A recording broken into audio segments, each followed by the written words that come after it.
Bismillahirrahmanirrahim. Assalamualaikum warahmatullahi wabarakatuh.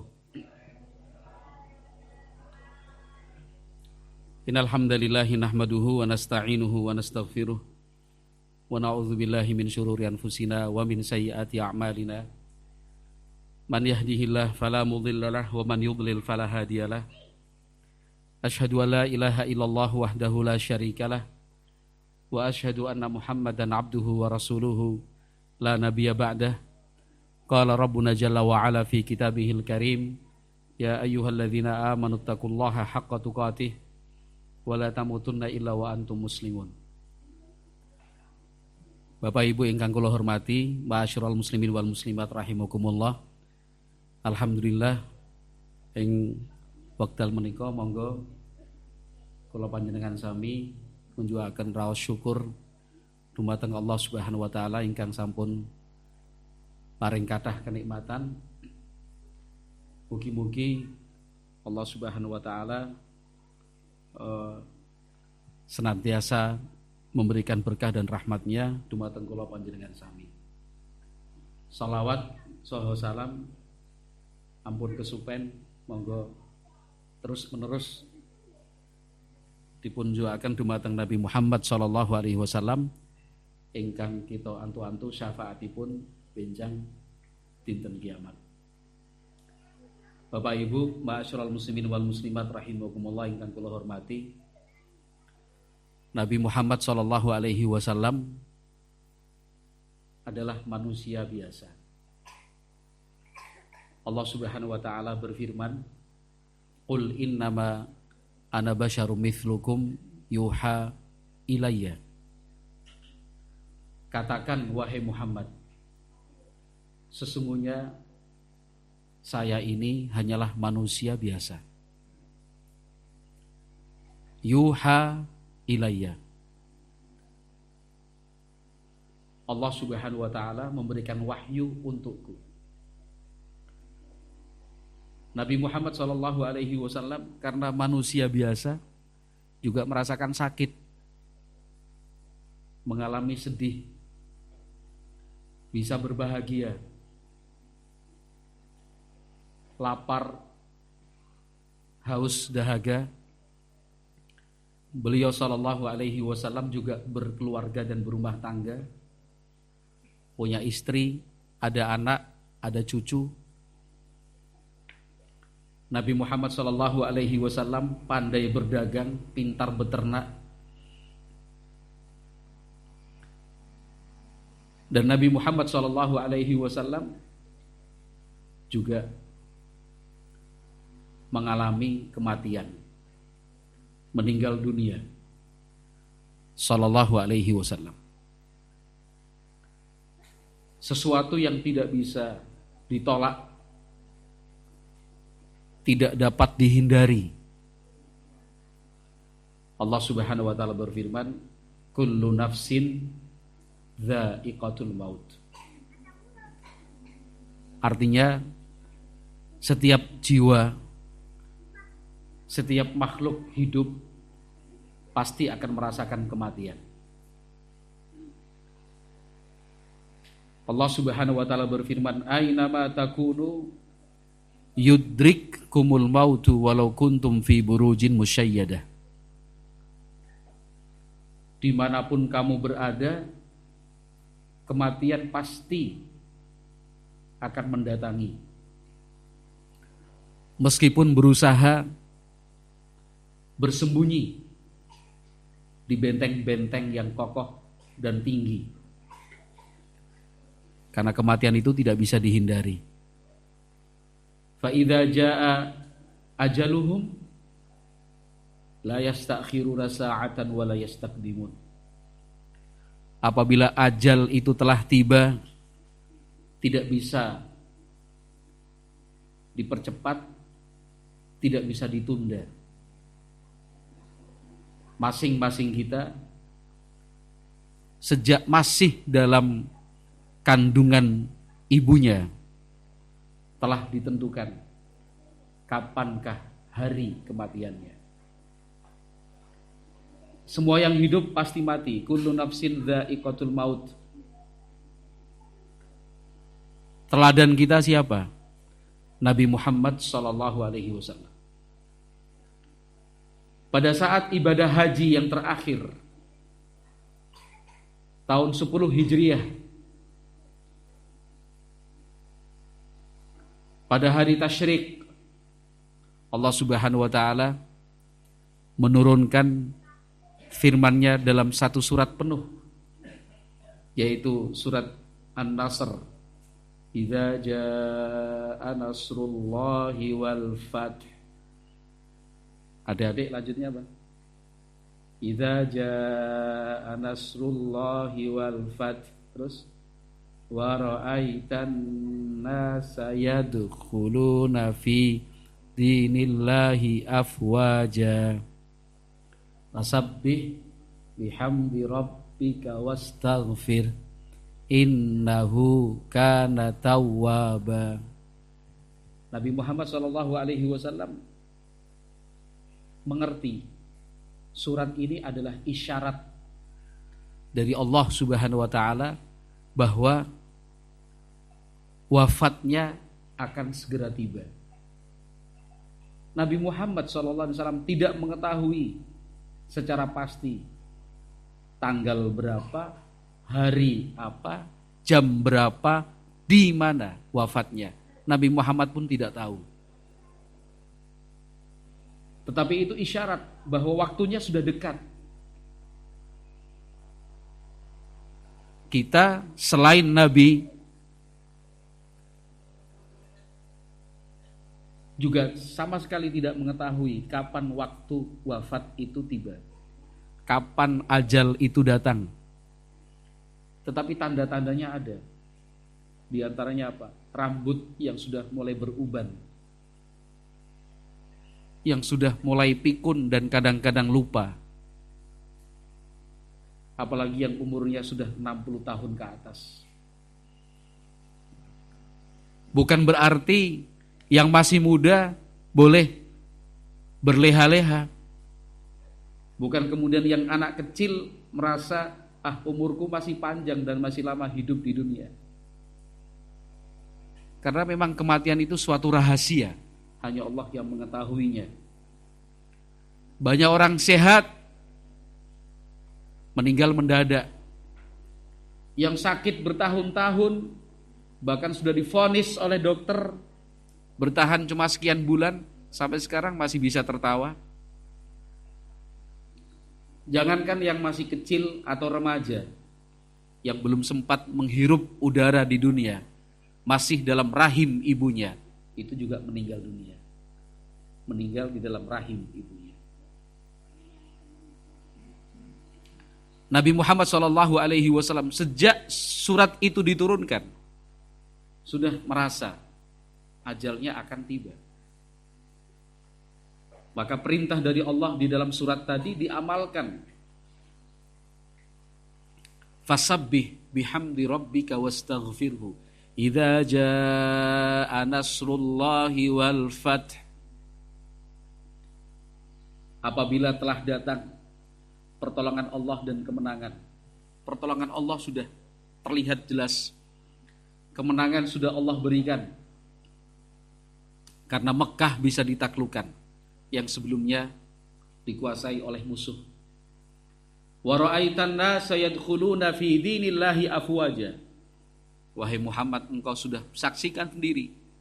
Orang-orang masuk Islam itu berbondong-bondong, yang dulunya sembunyi-sembunyi, yang dulunya takut-takut, yang dulunya sendiri-sendiri.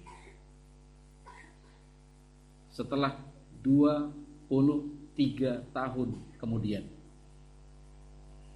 Perjuangan memang panjang.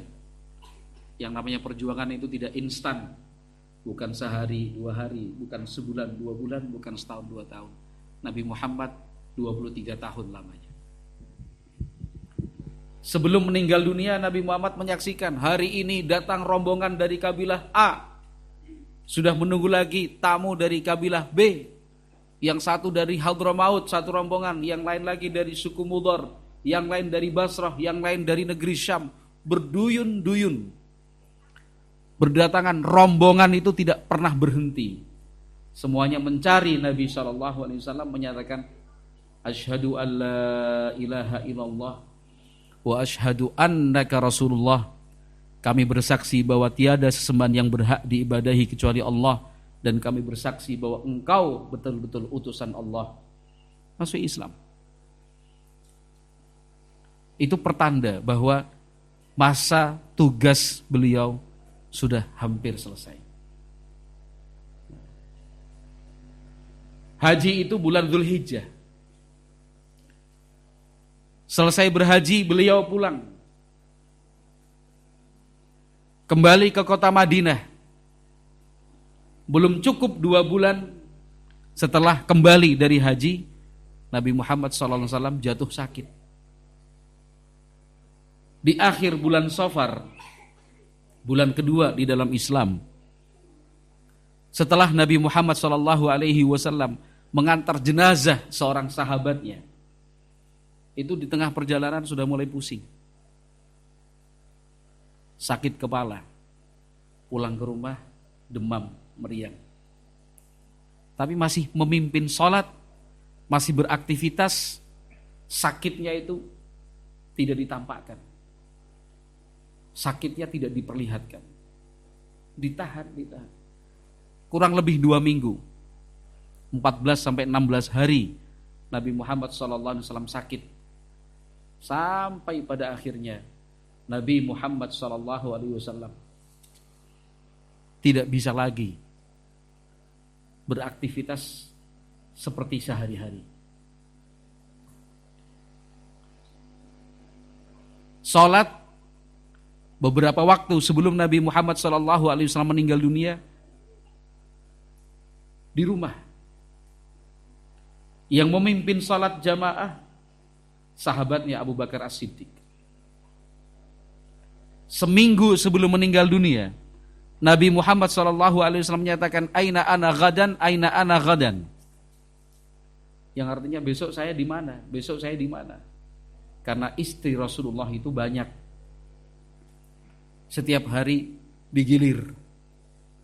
Hari ini di rumahnya Aisyah, besok di rumahnya Hafsah, besok di rumahnya Safiyah, besok di rumahnya Juwairiyah, dan seterusnya. Ummu Salamah, istri-istri Nabi. Tapi ketika mulai sakit keras, Nabi Muhammad bertanya, aina ana gadan, aina ana gadan. Besok saya di mana? Besok saya di mana? Istri-istri beliau faham. Nabi Muhammad SAW ingin dirawat di rumah Aisyah. Kalau hari-hari sehat bisa berpindah, tapi sudah sakit, gak mungkin, oh ini di rumahnya istri pertama, besok istri kedua, besok istri ketiga, besok istri keempat, gak bisa. Istri-istri Nabi kemudian merelakan haknya, mengikhlaskan, supaya Nabi Muhammad dirawat di rumah istri beliau yang bernama Aisyah itu. 5 hari sebelum meninggal dunia, 5 hari sebelum meninggal dunia, Nabi Muhammad SAW itu menyampaikan nasihat di depan sahabat sama banyak sekali. Man kuntu dharabtu dhahrahu falyastaqid minni dhahran. Siapa yang pernah saya pukul punggungnya, tolong diselesaikan sekarang. Pukul punggung saya.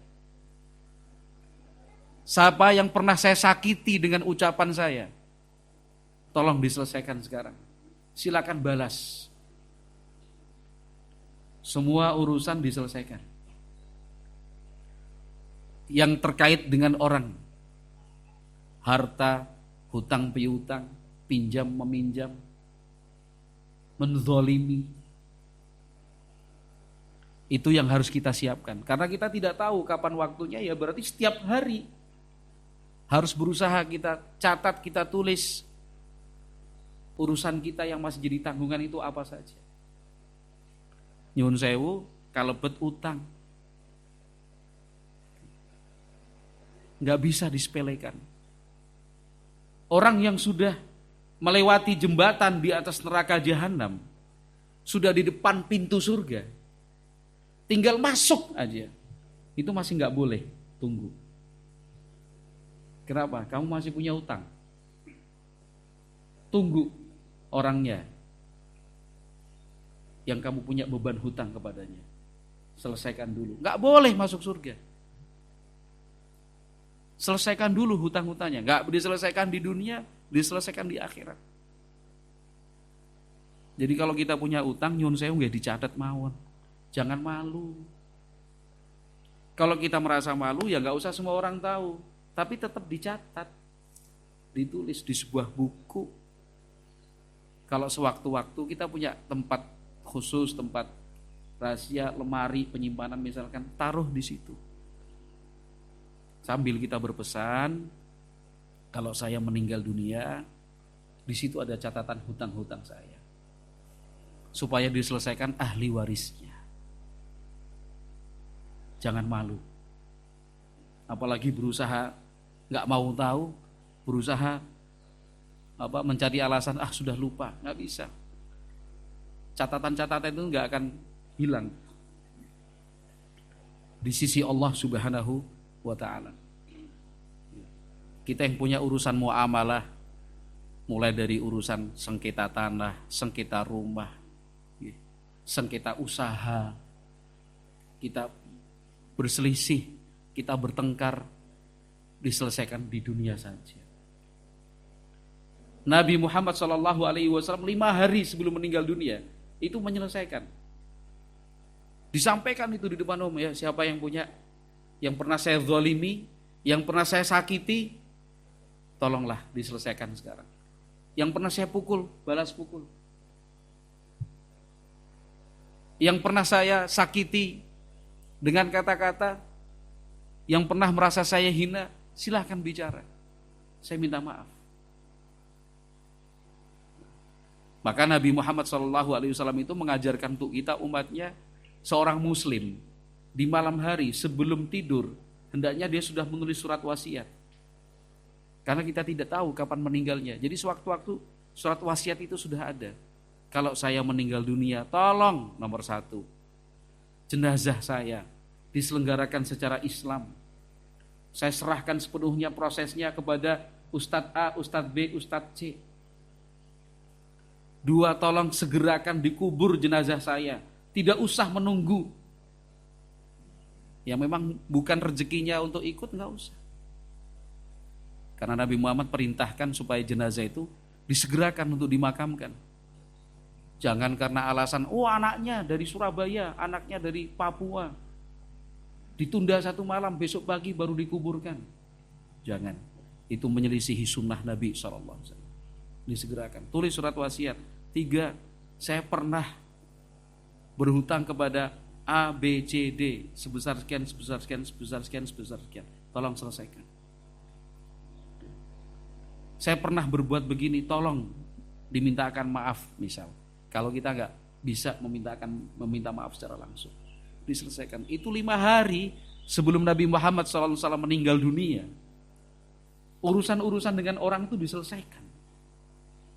Padahal kan urusan kita kathah. Gitu. Kalau dicatat mungkin bisa 1 buku bisa diterbitkan itu, saking banyaknya. Makanya tiap hari harus diselesaikan, kurangi masalahnya. Ini sampun, coret, sudah selesai, alhamdulillah, sudah nggak ada lagi. Ini selesaikan, dikurangin. Itu Rasulullah SAW. Hari yang berikutnya semua keluarga dikumpulkan. Nabi Muhammad berpesan, as-salata as-salata wa ma malakat aimanukum.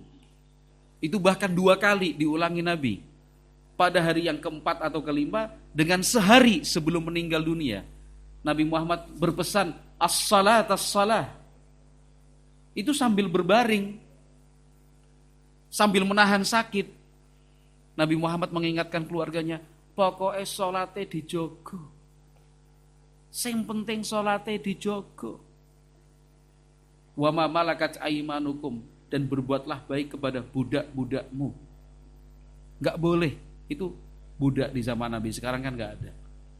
Kalau sekarang ya salat as-salah, bayangkan Bapak Ibu rahimakumullah. Salat yang rukun Islam kedua, yang pasti dikerjakan dengan baik oleh keluarganya.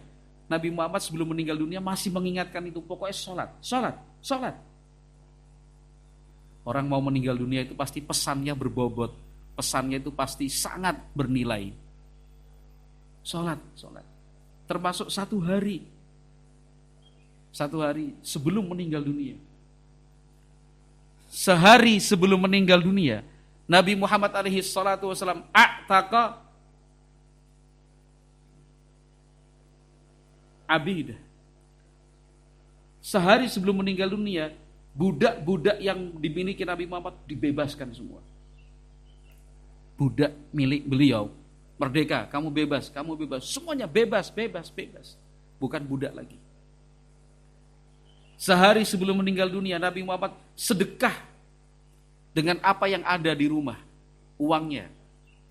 Karena Nabi Muhammad SAW tidak meninggalkan warisan dalam bentuk harta. Nabi Muhammad berpesan kepada sahabatnya, kalau saya meninggal dunia, harta-harta milik saya ini menjadi milik umat Islam. Itu kekhususan untuk Nabi Muhammad SAW. Kalau kita, ya tetap harta itu menjadi milik ahli waris, yang kemudian dibagi-bagi sesuai berhak, sesuai haknya, dan sesuai ukurannya. Tetapi yang ingin kita garis bawahi, sehari sebelum Nabi Muhammad SAW meninggal dunia, beliau sedekah, infak. Karena itulah harta kita yang sesungguhnya. Percuma punya harta yang banyak tapi tidak dibawa mati. Percuma punya harta yang banyak tapi ternyata malah membebani. Besok pada hari kiamat ditanyanya macam-macam. Pertanyaannya panjang dan lama. Ini rumahmu dari mana? Dari yang halal apa yang haram? Rumahmu dipakai buat apa? Mobilmu 7 ini dari mana? Halal apa haram hasil uangnya? Terus dipakai buat apa? Ini tabunganmu sekian puluh juta. Uang dari mana? Halal apa haram? Kamu pakai buat apa? Saking banyaknya hartanya, saking banyaknya pertanyaannya.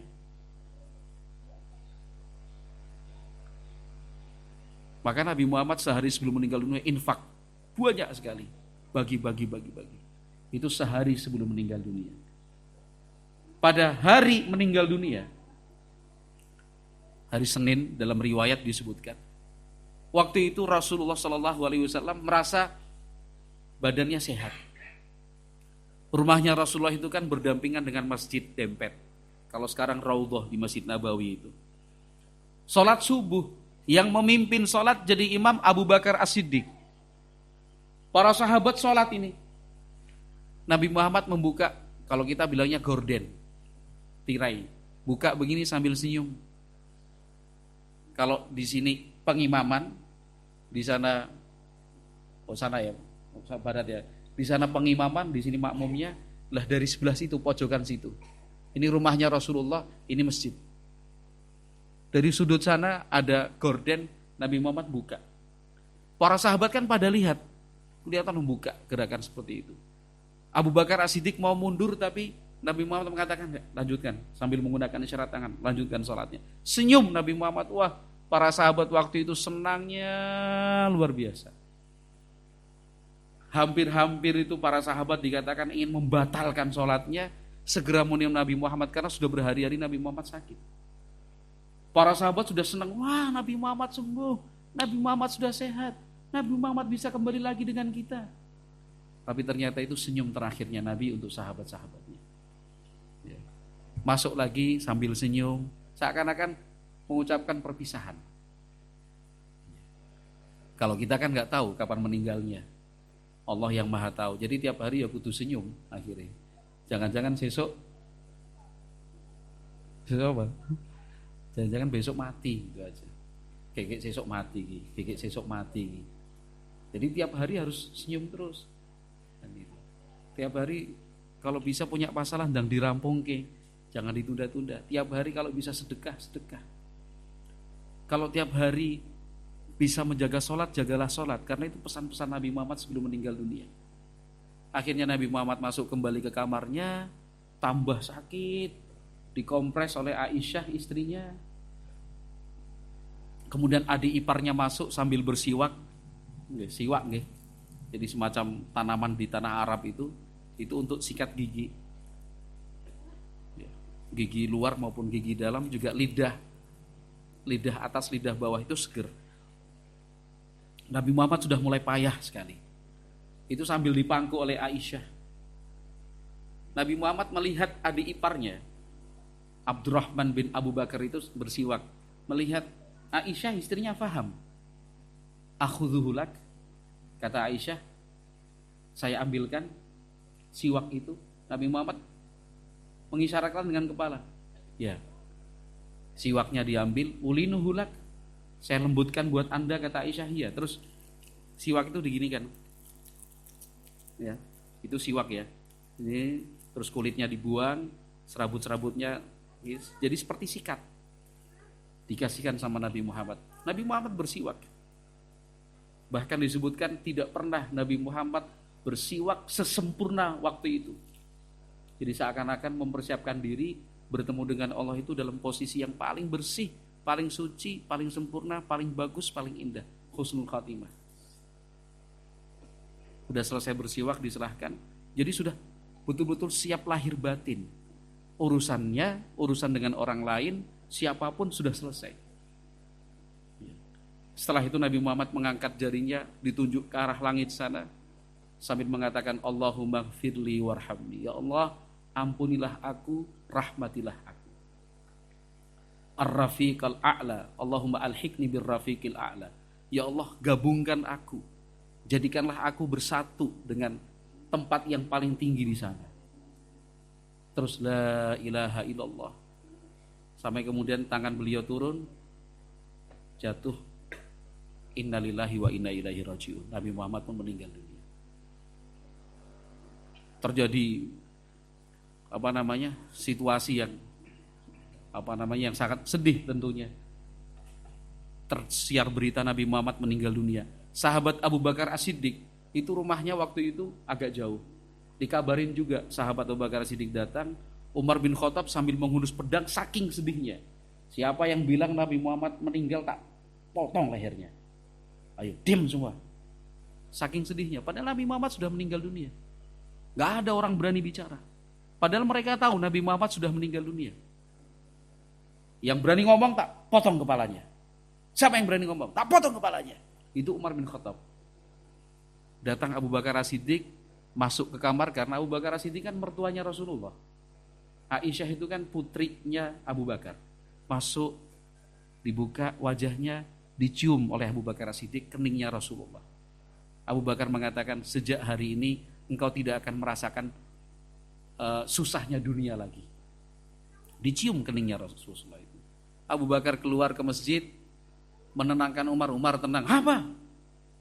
Abu Bakar tahu Umar belum bisa ditenangkan. Ya sudah, sini ikuti saya. Sahabat semuanya ikut Abu Bakar. Umar dibiarkan sendiri. Karena mereka semua ikut Abu Bakar. Kata Abu Bakar, man kana ya'budu Muhammadan fa innahu qad mat wa man kana ya'budullaha fa innahu hayyun la yamut. Qala Allahu afa immata aw qutilan qalabtum ala aqabikum.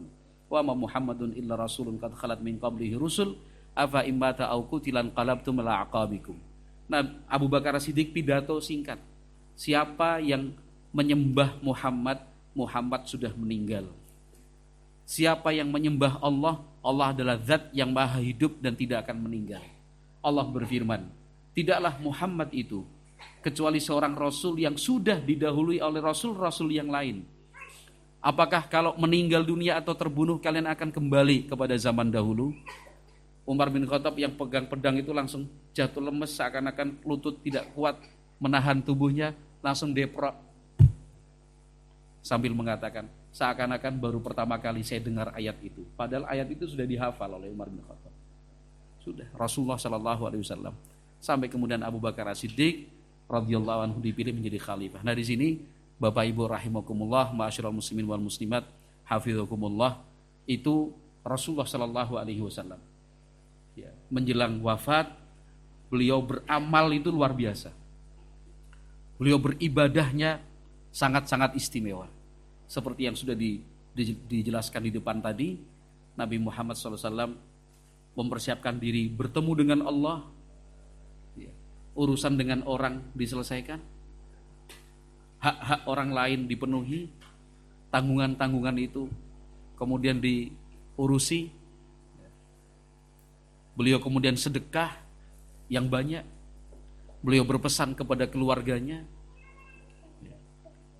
sehingga beliau meninggal dunia dalam keadaan yang terbaik, sallallahu alaihi wasallam. Wallahu a'lam bishawab. Mungkin itu yang bisa saya sampaikan.